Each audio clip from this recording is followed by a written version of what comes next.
पश्चिम बंगालमध्ये अधिकाऱ्यांच्या बदलीवरून ममता बॅनर्जी आणि निवडणूक आयोगादरम्यान संघर्ष। आयोगाने ममतांना दिली दुपारी 2:30 पर्यंतची मुदत।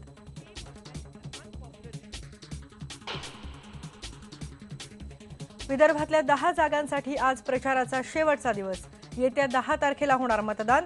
उमेदवारांच्या सभांबरोबरच वैयक्तिक भेटीगाठींवर भर।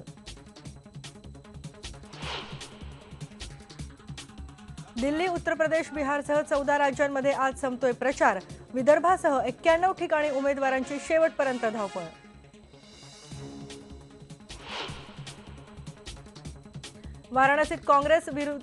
वाराणसीत नरेंद्र मोदींविरुद्धचा काँग्रेसचा उमेदवार जाहीर होण्याची शक्यता। स्थानिक उमेदवाराचे रिंगणात उतरवण्याची अपेक्षा। त्याच्यात जर अजित पवार चुकलेला असेल, अजित पवारला जेलमध्ये घाला, काही त्याची गरज नाही।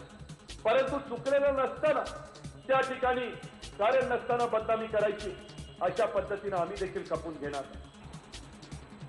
सिंचन घोटाळा प्रकरणी माझी चूक झाली असेल तर राजकारणापासून दूर जाईन, अजित पवारांचं वक्तव्य। पुण्यातल्या जर्मन बेकरी बॉम्बस्फोट प्रकरणाची आज मुंबई हायकोर्टात अंतिम सुनावणी। हिमायत बेगची फाशी कायम राहणार का, याकडे लक्ष।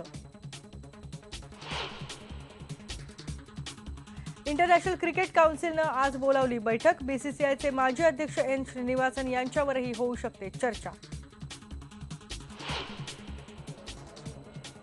आणि देशभर साजरा होतोय रामनवमीचा उत्सव।